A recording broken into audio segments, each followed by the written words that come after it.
My name is Olivia Harrington, the youngest daughter of Richard and Eleanor Harrington, two prominent figures in New York's financial world. My family owns Harrington & Co., a multi-million-dollar investment firm with a diverse portfolio that spans real estate, stocks, and venture capital. To the public, my parents were not just financial experts, but also highly influential personalities, often featured on the covers of top-tier business magazines. My sister, Victoria Harrington, has always been the family's shining star. From an early age, she excelled in every area our parents valued. Educated at the finest institutions, she entered the financial world with poise and strategic insight. By the age of 25, Victoria had already become the youngest executive director at our company, swiftly taking charge of major investments.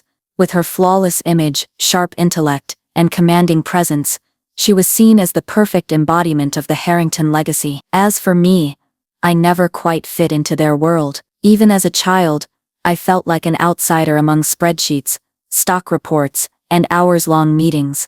My parents expected me to follow their path, but I had no passion for billion-dollar deals or high-pressure negotiations. What truly inspired me were projects focused on sustainable energy and environmental consulting, areas my family never really valued. I chose to pursue a degree in environmental science, determined to find innovative solutions for responsible resource use. When I declined an internship at Harrington & Co. to work at a renewable energy startup, my parents were clearly disappointed. They never said it directly, but their silence and disapproving looks said more than words. At family dinners, I often found myself on the edge of conversations, listening to my parents and Victoria discuss market trends, mergers, and investment funds. While my views on sustainability were brushed off as naive idealism, Victoria never had to strive for recognition. She was exactly the person our parents hoped I would become: strong, focused, and entirely driven by the pursuit of wealth. She would sometimes glance at me with pity, making light-hearted comments about how I was wasting my potential on things that didn't generate profit. In their eyes, I was simply a dreamer, someone who wouldn't leave a mark. They never believed I could build anything meaningful, but I had long stopped seeking their approval. What I didn't expect, however, was how drastically everything was about to change. It started with one phone call.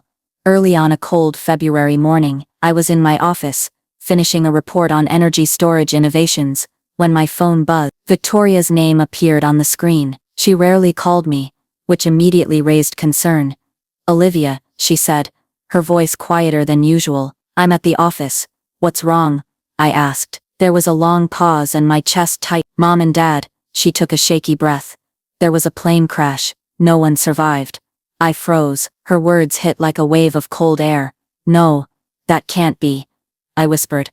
Their private jet had gone down in the Colorado mountains during a flight from New York to Los Angeles. The news would be public soon. Despite the emotional distance between us, the loss still struck me hard. My parents had always been pillars of strength and control, and now, they were simply gone. 3 days later, the funeral was held at a grand church in Manhattan. Industry leaders and public figures gathered to pay tribute to Richard and Eleanor Harrington's remarkable careers. I stood quietly at the edge of it all, still trying to process what had happened.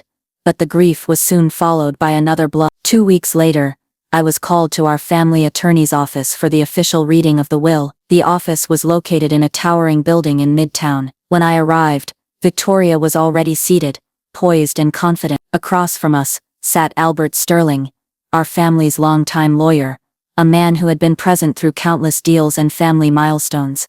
After offering his condolences, he got straight to the point.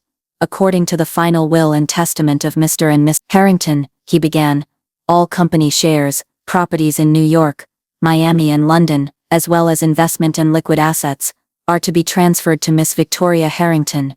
Even though I'd expected this outcome, hearing it spoken aloud still stung. "And for Miss Olivia Harrington," he continued, turning the page, "you have been left the Harrington Ranch in rural Texas, previously owned by your grandfather, Howard Harrington." A heavy silence filled the room. "A ranch?" I asked, blinking. Victoria laughed softly, clearly amused. "Well, isn't that fitting?" she said, smirking. "Maybe Mom and Dad thought you were more suited to herding cattle than managing a company." I clenched my fists under the table. "No shares, no accounts, no investments?" I asked quietly. Miss Sterling reviewed the documents and nodded. Just the ranch, spanning approximately 150 acres, and some related paperwork, he said, sliding an envelope toward me. That's all. Victoria crossed her arms triumphantly. Well, Olivia, she said, if you want to live the rural dream, be my guest, but if you ever need help financially, I'd be happy to offer a loan, with fair interest of course. I stared at the envelope, holding back a surge of emotion. My parents had truly believed I wasn't capable of success. When I left that office, all I had was an old key and a deed to a forgotten ranch in the middle of the Texas desert. No company role, no assets, no place in the legacy they had built. But what haunted me more than the unfairness was the question why. Why had they left me that ranch? Was it just a quiet way to cut me out of the family? Or was there something more, something I didn't yet understand? As I stepped out into the gray New York sky, a new sense of resolve took hold. If this was what they left me, then I'd uncover the truth behind it.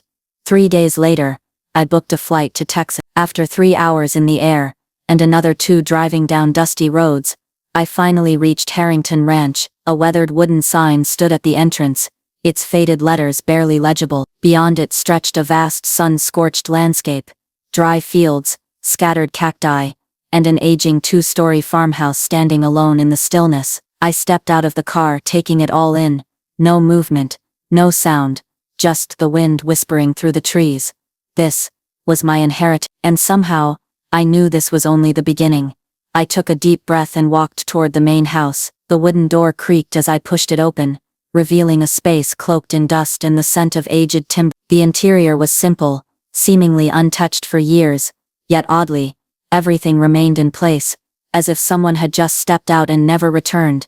As I moved slowly down the hallway, a series of old photographs lining the wall caught my eye. One, in particular, made me stop. A black and white picture of my grandfather, Howard Harrington, standing proudly beside a large industrial-looking building. It looked like a storage facility, or maybe a workshop. I never knew much about my grandfather. My father only ever spoke of him with quiet disappointment. Howard had once been an investor too, but according to my father, he wasted the last years of his life chasing some misguided dream out here on this ranch. But then, something struck me. If my father believed this place was worthless, why didn't he sell it? I picked up the photo and looked closer. My grandfather's eyes gleamed with pride, but what truly caught my attention was the small inscription at the bottom. Harrington Experimental Facility, 1987. An experimental facility, here, on this ranch. I stepped outside, scanning the property. Behind my grandfather in the photo stood a large metal structure. I turned in the direction the photo seemed to point, and there it was, about 200 meters from the main house, half hidden in tall dry grass. A massive warehouse. Its surface was aged, peeling paint, rust creeping across the steel frame. A thick, weather-worn padlock hung from the door. What could possibly need to be locked away out here? I reached into my coat pocket and pulled out the old key the lawyer had given me. Could it be? I slid the key into the lock and turned.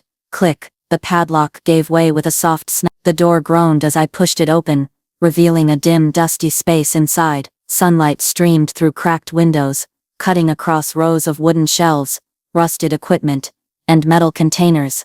In the far corner sat a desk, cluttered but undisturbed. A stack of yellowing papers lay on top, along with a worn leather notebook. I brushed off the dust and opened it, scrawled in bold pen across the inside cover, "The Harrington Project."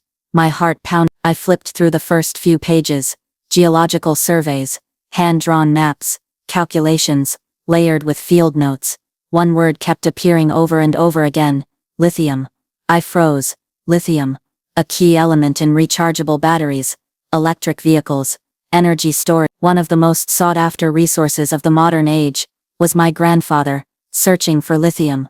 I rifled through more pages, until I found it. A detailed map of the ranch, with a large red circle drawn around one section. Beneath it, written in my grandfather's handwriting: high reserves, significant potential, absolute confidentiality. My throat went dry. He had discovered a lithium deposit, right under this ranch. And my father, the man who dismissed this land as worthless, had likely never realized it. I looked around the warehouse with new eyes. This wasn't just a storage facility. It was my grandfather's hidden lab, his legacy, and possibly, a fortune buried in plain sight. But why had he kept it secret? Why didn't he mine it? More importantly, did anyone else know? A chill crawled down my spine. I stepped outside and watched the sun sink behind the distant mountains. The horizon felt vast and uncertain. Maybe I had just uncovered a secret no one wanted found, and I wasn't sure whether that was a blessing or a warning. I sat on a weathered wooden chair inside the warehouse, my hands trembling slightly as I sifted through the documents. A lithium deposit. I remembered reading about the global surge in lithium demand, how it had become essential for powering everything from smartphones to electric vehicles. Its market value had exploded, corporations across the globe were battling for mining rights, and my grandfather had known about it decades ago. But the question still echoed, why didn't he act on it? Maybe he couldn't, maybe he feared my father, a man who prized short-term profit over long-term vision, would destroy what he'd found. Or maybe he knew that once word got out, this land would be overrun by powerful corporations. Whatever the reason, one thing was now clear: this was my chance. I had no time to waste. If I didn't move quickly, someone else would. 3 days later, I returned to New York. This time, I didn't feel like I didn't belong. I had a purpose and a plan. The first call I made was to Ethan Carter, an attorney specializing in intellectual property and corporate law. I'd worked with him briefly on a renewable energy project years ago. Sharp, discreet, thorough, exactly who I needed now. When I explained what I'd found, he didn't even try to hide his shock. "Olivia," he said slowly, "if this is real, this could be one of the largest untapped lithium reserves in the country." I nodded, and for the first time in my life, I wasn't following someone else's path. I was making my own. "I need to protect it before anyone else finds out," I told Ethan. He didn't hesitate. Ethan agreed immediately. His plan was simple but strategic. Establish a brand new company, one with absolutely no connection to the Harrington name, to hold the patents and future extraction rights. Within hours he began filing intellectual property claims, tied to my grandfather's unpublished technology. He made sure that anyone who tried to use the methods without permission would hit a legal wall. The second call I made was to Rachel Monroe, a geologist I had worked with on a previous renewable resource study. If there was anyone who could accurately assess the land, it was. "I need you to fly to Texas immediately," I said. "What's going on?" she asked, clearly curious. "You'll understand when you get here." 3 days later, Rachel arrived at the ranch with a small team and specialized geological equipment. We spent the next 48 hours surveying the land, collecting soil samples, and taking readings. Every minute felt like a countdown to a truth I wasn't sure I was ready for. When Rachel came back with the results, her face said it all. "Olivia," she said, her voice trembling slightly, "you don't just have a lithium deposit, you have one of the richest reserves I've ever seen." I held my breath. "If it's mined correctly," she continued, "this could become a strategic supply source for the entire clean energy industry." The confirmation hit me like a lightning bolt. My grandfather hadn't just found lithium, he'd uncovered a game-changing opportunity. But the dream was bigger than I could handle alone. Mining lithium wasn't just a shovel-in-the-ground operation. It would require infrastructure, permits, engineers, environmental safeguards, and above all funding, a lot of it. I knew exactly who to call: Nathan Pierce, a venture capitalist, with a reputation for betting big on green technology. Nathan was known for spotting revolutionary opportunities before anyone else. I had met him briefly at a renewable energy conference years ago, and I remembered his eyes, calculating, curious, ambitious. I arranged a private meeting in a luxury hotel suite in New York. As I laid out everything, the deposit, the research, the potential, Nathan leaned back in his chair, silent for a long moment. Then he spoke. "Olivia, if these numbers are real, you're sitting on a multi-billion-dollar asset." I nodded. "But I'm not selling it. Not to a major corporation. I don't want them draining the land dry and walking away. I want to do it the right way, cleanly, sustainably." My grandfather believed in that. "I want to finish what he started, but I need the capital to build it from the ground up." Nathan stared at me, then gave a slow, knowing smile. "All right," he said, "I'll invest $150 million, but one condition: you stay in control. The moment you let anyone else dictate the terms, you'll lose everything." I clenched my fists. "You have my word." And just like that, Harrington Lithium Solutions was born, a company with no official ties to the Harrington family, registered under a shell corporation to keep it hidden from prying eyes. The name was new, but the mission was legacy. I knew it wouldn't be long before the family, especially Victoria, started asking questions, but this time, I wasn't the overlooked granddaughter, dismissed at family gatherings. This time, I was the one holding the power. 3 months after launch, the renewable energy market had already taken notice. We secured our first contracts with leading battery manufacturers and electric vehicle companies, but the real breakthrough came when we signed a multi-year supply agreement with Tesla, followed closely by a major renewable battery conglomerate. 6 months in, our valuation soared past $1.2 billion. The media dubbed us the game changer in clean energy. Financial analysts speculated endlessly about the mysterious company that had come out of nowhere to dominate the lithium space, but no one knew who was behind it.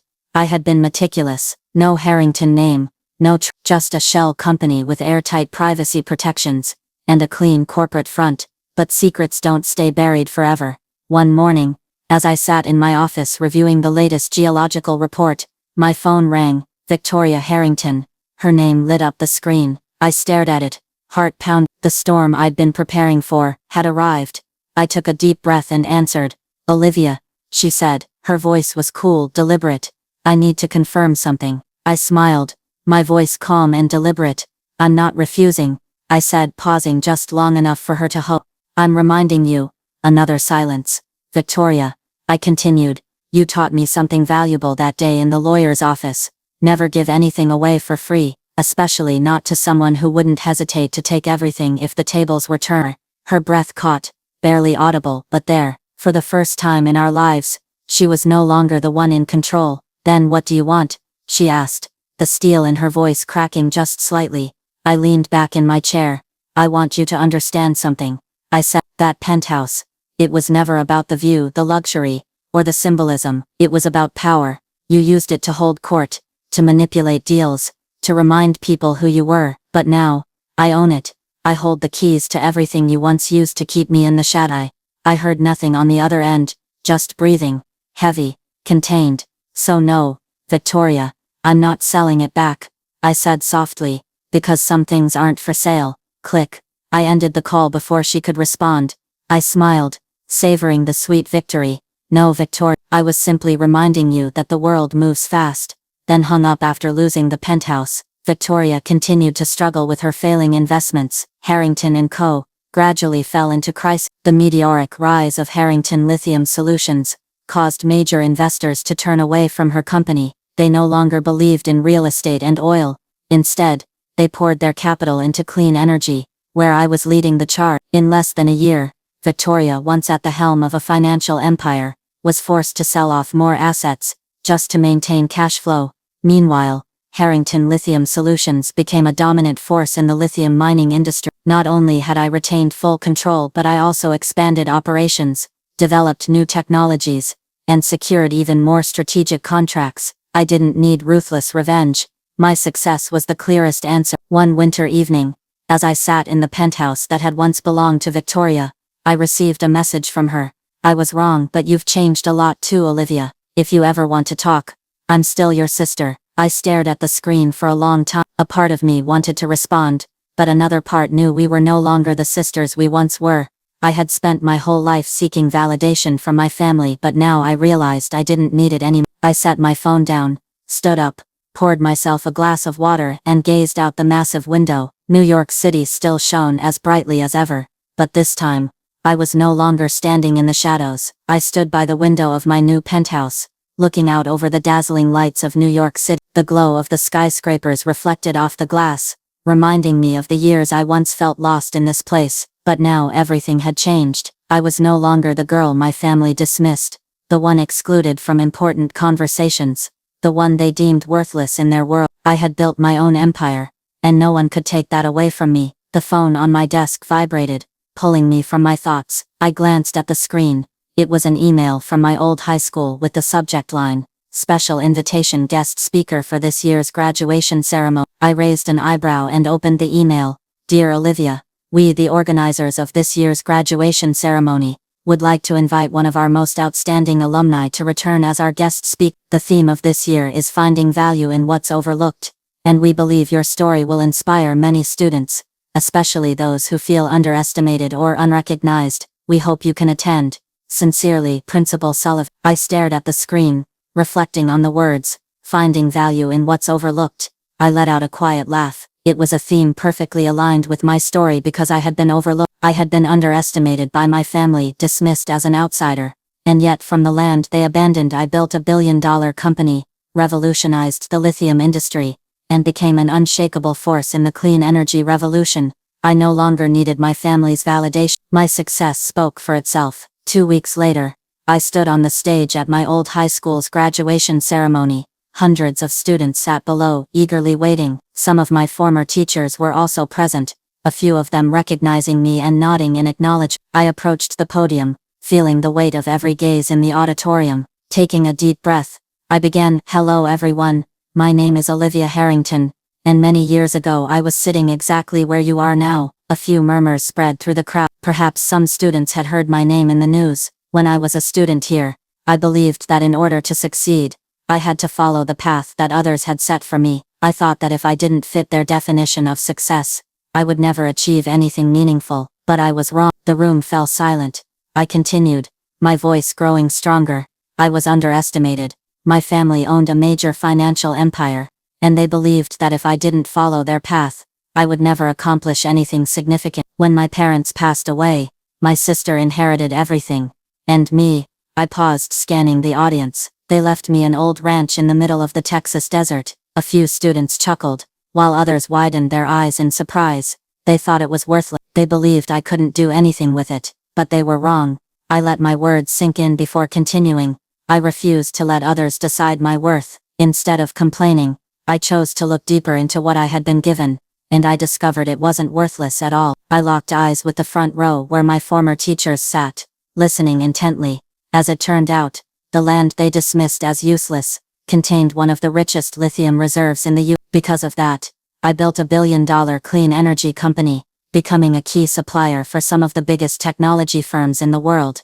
I noticed a few students gape in shock, while others whispered excitedly to each other, "Why am I telling you this?" I'm sharing my story so you understand that your worth is not determined by others. Even if you feel overlooked, even if you believe you're not good enough, even if your path looks different from everyone else's, don't ever let anyone convince you that you can't achieve something great. Sometimes, the things that seem worthless hold treasures only you can see. I scanned the audience, catching the glimmer of inspiration in some students' eyes. Maybe one of them felt overlooked, just like I once did, and maybe someday they would find their own lithium mine. I took a deep breath, closing my speech, and finally, if anyone has ever told you that you can't do something great, remember this: success is the clearest answer. The auditorium erupted in applause. I smiled and stepped off the stage. Today, I didn't need my family's validation because I had validated myself. Olivia Harrington's story is not just a personal journey, it's a profound lesson in self-worth and perseverance in life. Many of us have been underestimated, dismissed, or pushed aside, because we didn't fit society's conventional definition of success. But success is not determined by others. It belongs to those who dare to see opportunity in what's been overlooked, believe in their own potential, and relentlessly pursue their goals. In the end, the most important validation doesn't come from others. It comes from within. What do you think about Olivia Harrington's journey? Have you ever been underestimated or faced a similar challenge? Share your thoughts in the comments. And don't forget to follow the channel for more inspiring stories about life, family, and the lessons that shape us.